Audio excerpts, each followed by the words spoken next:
ধর্ম ব্যবসায়ী আমরা না, আমরাই বরং ধর্মকে মানি এবং ধর্মের ভিত্তিতে, ইসলামী আদর্শের ভিত্তিতে জীবন গড়ি এবং সমাজ গড়তে চাই। আমরা ধর্ম ভিত্তিক রাজনীতি করি। আর যারা ব্যক্তিগত জীবনে, পারিবারিক জীবনে, সামাজিক জীবনে ধর্ম মানেন না, কিন্তু ভোট যখন আসে তখন টুপি কিনে মসজিদে যান, এটাই হলো ধর্ম ব্যবসা।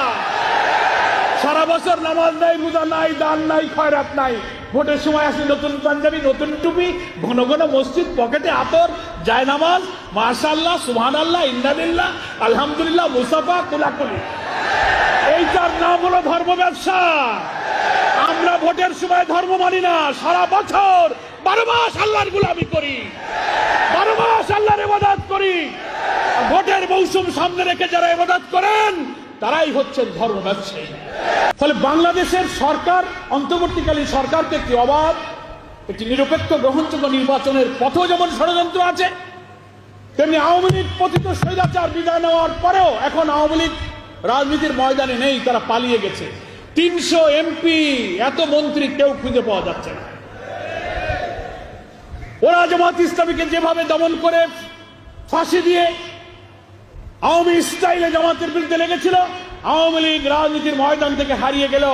এখন নতুন করে ষড়যন্ত্র হচ্ছে, শুধু দেশের বিরুদ্ধে নয়, জামাতের বিরুদ্ধে আওয়ামী স্টাইলে বিরোধিতা শুরু হয়েছে। এই সমস্ত ষড়যন্ত্রকারীদের বলতে চাই, আওয়ামী লীগ ক্ষমতা রাজনীতি থেকে বিদায় নিলেও আপনারা যারা আওয়ামী স্টাইলে আবার জামাতের সমালোচনা শুরু করেছেন, আপনাদের কথার বন্ধ থেকে, কথার ভেতর থেকে কিন্তু ফ্যাসিবাদের গন্ধ পাওয়া যায়।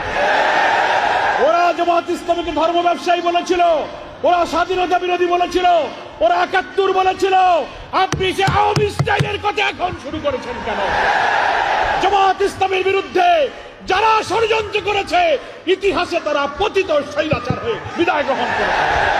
খুব সাবধান হয়ে কথা বলবেন। কোন জায়গায় হাত দিয়েছেন যে মহান আন্দোলনের প্রতি আল্লাহর করুণা এবং ক্ষমা, বড় বড় শক্তিধররা এই আন্দোলনকে নির্মূল করার চেষ্টা করে নিজেরাই নির্মূল হয়ে গেছেন। আপনারা সেই অপরিণামদর্শী পথে পা বাড়াবেন না, আপনাদেরকে কিন্তু সেই পথেই হয়তো পরিণাম ভোগ করতে হবে। স্বাধীনতার 53 বছর পর স্বাধীনতার পক্ষ বিপক্ষ ধোয়া তুলে জামাত ইসলামীকে যদি সাইজ করতে চান, তো যারা সাইজ করতেছেন তারাই সাইজ হয়ে গেছে। স্বাধীনতার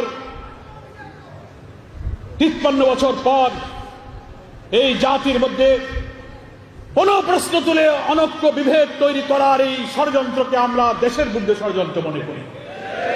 দুঃখের সাথে বলতে চাই, বাংলাদেশের স্বাধীনতার অনেক পরে স্বাধীন হওয়া মালয়েশিয়া, সিঙ্গাপুরে, এখন আমরা তো শুরু করেছি, কিন্তু আমাদের সামনে দুইটা চ্যালেঞ্জ। একটা হলো অন্তর্বর্তীকালীন সরকার ক্ষমতায় এসে নতুন নির্বাচনের জন্য একটা পথে যাত্রা শুরু করেছেন। কি বলেন? 5 মাস হলো ক্ষমতায় আসার পরপরই একটার পর একটা চ্যালেঞ্জ। কি দেখছেন না আপনারা? 4টা প্রতি বিপ্লবের চেষ্টা করা হয়েছে। পাল্টা কু, জুডিশিয়াল কু, আনসার কাণ্ড, এই দাবি সেই দাবি, হিন্দু মুসলিম বৌদ্ধ ভাইদেরকে নিয়ে রাজনৈতিক খেলা, সচিবালয়ে আগুন। এ সরকারকেও স্বস্তির সাথে দেশ চালাতে দিচ্ছে না।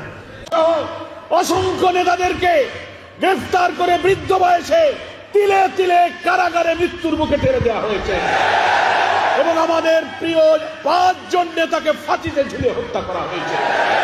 আমাদের সব আন্দোলন সংগ্রামকে তছনছ করে দিয়ে আমাদেরকে তারা মনে করেছিল যে এদেশে শুধু হাসিনাই যতদিন বেঁচে থাকবে সেই শুধু দেশ শাসন করবে। মানুষ হতাশ হয়ে গিয়েছিল। 3টা নির্বাচনে মানুষ ভোট দিতে পারে না, কোন আন্দোলন সফল হয় না, হরতাল সফল হয় না, বিক্ষোভ সফল হয় না, জোট সফল হয় না। মানুষ আমাদের আপনাদের রাস্তাঘাটে দেখলে জিজ্ঞেস করত যে আপনারা কি করলেন, এ বোধহয় আর যাবে না, এ মরে না যাওয়া পর্যন্ত বিদায় হবে না। কি এরকম কথা বলতো না? কত মানুষ যে চোখের পানি ফেলেছে, সেজদায় গিয়ে অশ্রুসিক্ত হয়েছে। দেশে বিদেশে প্রবাসী বাংলাদেশী এবং ইসলামী আন্দোলনের বন্ধুরাও আমাকে ফোন করে বলেছে, কাবার চত্বরে আল্লাহর কাছে গিয়ে কেঁদেছে আল্লাহর ঘর ধরে। এই জালেম থেকে আল্লাহ তুমি দেশকে হেফাজত করো। কত মা, কত স্ত্রী, কত শিশুর চোখের পানি, কত বাপ হারা, স্বামী হারা, সন্তান হারা পিতার চোখের পানি এই জমিনে পড়েছে। আপনারা আমরাও জুলুমে জুলুমে আমরা যখন অতিষ্ঠ হয়ে যাচ্ছি, কারাগারগুলো যখন ইসলামী আন্দোলনের কর্মীতে কারাগারগুলো পরিপূর্ণ হয়েছে, একের পর এক শাহাদাত হচ্ছে, মানুষ বাড়ি ঘরে থাকতে পারছে না, ব্যবসা বাণিজ্য, চাকরি বাকরি, আমাদের সোলার ছেলেদের লেখাপড়া সব তছনছ হয়ে যাচ্ছে। একটা কালো যুগ আমরা পার করছিলাম। নিজেরাই যখন আল্লাহর কাছে নামাজ পড়ে অবসরে আল্লাহর কাছে ইবাদত করেছি, হাত পেতে মুনাজাত করেছি, আপনারা আমরা কত কাকুতি বিনতি করে, কাউকে বলা যায় না, শুধু আল্লাহকেই বলা যায়, এমন করে আমরা আল্লাহকে বলেছি, আল্লাহ এই জাতিকে তুমি উদ্ধার করো, আমাদের নেতাদের এই শাহাদাতকে তুমি কবুল করো। আমরা জানি না আল্লাহ তাআলা কার চোখের পানি কবুল করেছেন, কার ইখলাসকে কবুল করেছেন, কার ফাঁসিকে, কার শাহাদাতকে মঞ্জুর করেছেন আমরা জানি না।